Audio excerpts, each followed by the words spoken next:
నమస్తే. నేను మధు. ఒక జర్నలిస్ట్ అన్నా, ఒక మీడియా అన్నా ప్రజల సమస్యలను తెర మీదకు తీసుకురావాలి. ప్రజల సమస్యల మీద గళమెత్తాలి. కానీ రీసెంట్‌గా కొన్ని వివాదాలు చూస్తుంటే నిజంగానే జర్నలిస్ట్‌లేనా అని అనిపిస్తుంది.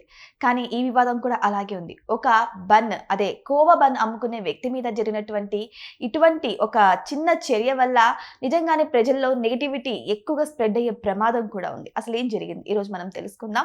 ప్రస్తుతం మనతో పాటు ఉన్నారు సీనియర్ జర్నలిస్ట్ శ్రవణ్ కుమార్ గారు. వారిని అడిగి మరిన్ని విషయాలను తెలుసుకుందాం. నమస్కారం సార్. నమస్తే అండి. సార్, ఒక జర్నలిస్ట్ అంటే ఎవరు సార్? ఇది చాలాసార్లు చర్చ జరుగుతూ ఉంది.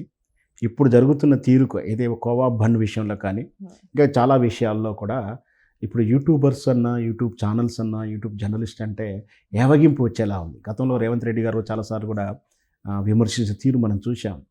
నేను ఒక అంటే ఆన్లైన్ జర్నలిస్ట్ అంటే యూట్యూబ్ లాంటి ఛానల్స్ జర్నలిస్ట్ యూనియన్లో నేను స్టేట్ లెవెల్ సెక్రటరీగా ఉండి నేను బాధపడుతున్న అలాంటి అపవాదులకు. పైగా కొంచెం ఇబ్బంది కూడా పడుతున్నాను. మన సిబ్బందిని, మన మెంబర్స్ని తప్పు పట్టాల్సి వస్తున్నందుకు. నిజంగా మెచ్యూరిటీ లేనటువంటి తత్వానికి కానీ, మాకు ప్రయారిటీ రావాలి, మా ఛానల్ ఎట్లయినా హిట్ అవ్వాలనుకునే వాళ్ళు కొందరు ధోరణులకే ఈరోజు వస్తున్న విమర్శల కారణం ఈ యూట్యూబ్ ఛానల్స్ లేదా ఈ యూట్యూబ్ జర్నలిస్టులని. వాస్తవానికైతే ప్రభుత్వం ఇంతవరకు జర్నలిస్ట్గా గుర్తించబడలేదు. ఈ విషయాన్ని అందరూ అర్థం చేసుకోవాల్సి ఉంది. ఎందుకంటే ఆర్ఎన్ఏ అనేది ఒక వ్యవస్థ ఉంటుంది. ప్రింటెడ్ మ్యాగజైన్స్ ఏదైనా పుస్తక రూపంలో ముద్రించే వాటి జర్నలిస్ట్గా, జర్నల్స్గా గుర్తిస్తే అవి మాత్రం అఫీషియల్. వాళ్ళకి పనిచేసే వాళ్ళు మాత్రం అఫీషియల్, ఎడిటర్ అయినా జర్నలిస్టులు అయినా. అదర్వైజ్ ప్రసార భారతి ద్వారా ఫ్రీక్వెన్సీ అంటే ప్రసారం చేసేటువంటి ఛానల్స్, సోకాల్డ్ శాటిలైట్ ఛానల్సే, వాటికి మాత్రమే అనుమతి ఉంది. వాళ్ళని మాత్రం జర్నలిస్ట్గా గుర్తిస్తారు. ఇకపోతే కొన్ని ప్రాంతీయటువంటి లోకల్ కలెక్టరేట్లో ఈ ప్రసారానికి సంబంధించినటువంటి కేబుల్ టీవీకి కొంతవరకు పర్మిషన్ ఉంది. కేబుల్ టీవీ వ్యవస్థకు పర్మిషన్ ఉంది. వాళ్ళను మాత్రమే న్యూస్ ఛానల్ జర్నలిస్ట్గాను, న్యూస్ ఛానల్గా గుర్తిస్తారు. ఇవి ఏవీ కానీ, ఈ 3 సెక్టర్లకు రాని ఏవీ కూడా న్యూస్ విభాగం ప్రసారం చేయడానికి అనుమతి లేనట్టుగా భావించాల్సి ఉంటుంది. ఇట్లా వీటికి కూడా అంటే ఇప్పుడు మనం చేసేటువంటి యూట్యూబ్ ఛానల్సే కానీ, వెబ్సైట్సే కానీ, ఇంకా అదర్ దెన్ ఏదైనా సరే వీళ్ళని కూడా జర్నలిస్ట్గా గుర్తించండి, మమ్మల్ని కూడా న్యూస్ విభాగంలో గుర్తించండి అని మొదటి నుంచి గొంతెత్తి అరుస్తూ ఉన్నాం, పోరాడుతున్నాం, విన్నపాలు ఇస్తున్నా కూడా పాలకులు మాత్రం నిమ్మకు నీరెత్తినట్టే ఉన్నారు.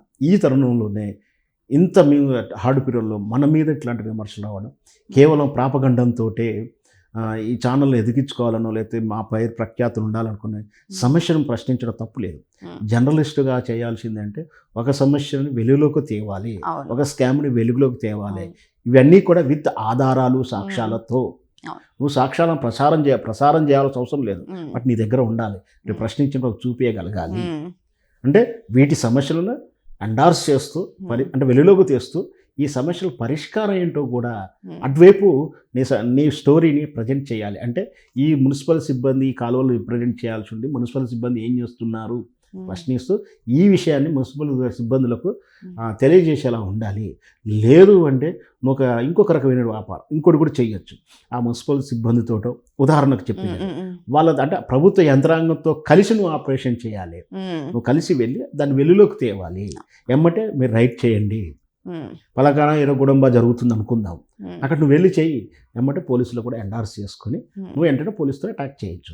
లేదు నువ్వు ఎక్కడో వెళ్ళి చేసావు ఏమంటే పోలీస్ సిబ్బందికి తెలియచేయాలి, సాక్ష్యాలు కావాలి.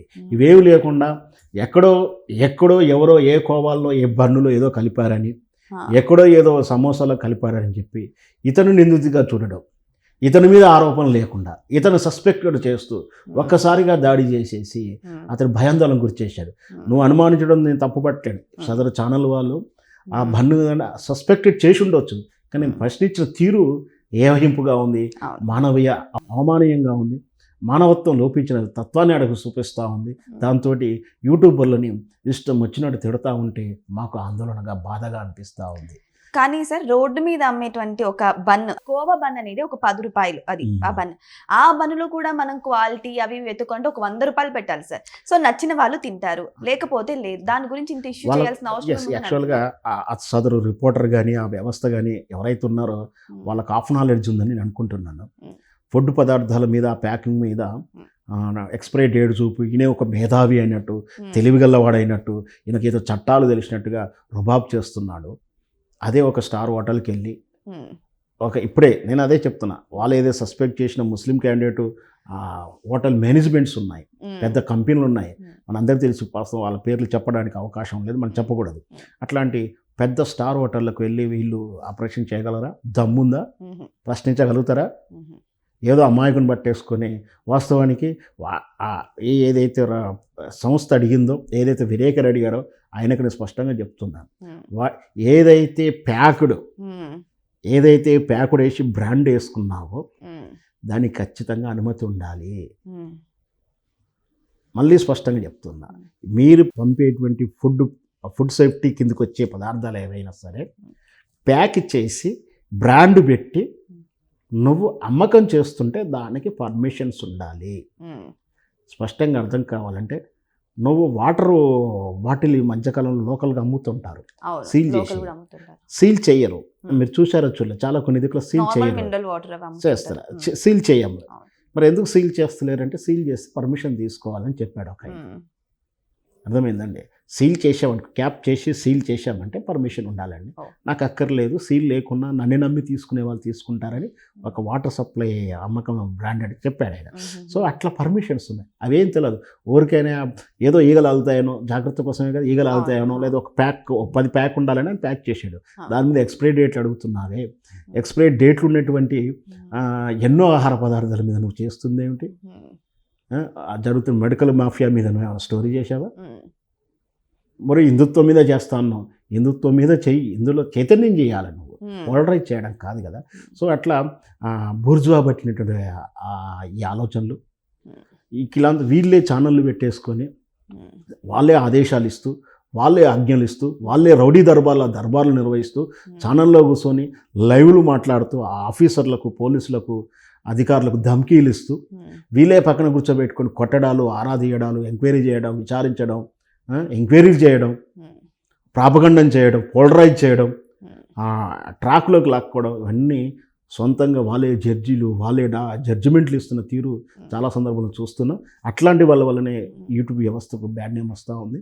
ఈ బన్ను అనే ఇన్సిడెంట్ తోటి జాతీయ స్థాయిలో చాలా విమర్శలు ఎదుర్కోవాల్సి వస్తుంది ఇట్లాంటి యూట్యూబర్స్ వ్యవస్థ మీద. సరే, వాళ్ళు నిజంగా ఇక్కడే స్పష్టంగా చెప్తారు, అతని మీద ఆరోపణలు ఉంటే ఆధారాలతో సహా, సాక్ష్యాలతో మీరు ప్రేమ చేయండి.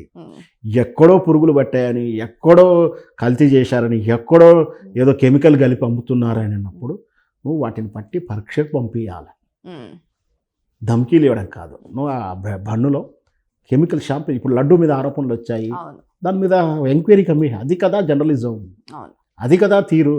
నీకు నువ్వే జడ్జిమెంట్ చేసి వాడిని చేసి పోలరైజ్ చేసి, నా ఛానల్ వ్యూస్ వచ్చేసినాయి, నేను డబ్బులు సంపాదించేసుకున్నా, నేను టార్గెట్ రీచ్ అయిన అనుకుంటే సరిపోదు. ఖచ్చితంగా ఈ సమాజం, ఈ వ్యవస్థలు చూస్తూ ఉన్నాయి. ఇప్పుడు ఏవగింపుగా ఉన్నటువంటి తీరును చూస్తూ ఉన్నాం. ఇట్లాంటి మళ్ళీ పునరావృతం కాకూడదంటే మేము కోరుకునేటట్టు యూట్యూబ్ వ్యవస్థనంతా కూడా సరళీకృతం చేస్తూ పాలసీ ఏదైనా తయారు చేసి ప్రభుత్వాలు ఒక ఫార్మా తయారు చేయాలని నాకు కోరిక.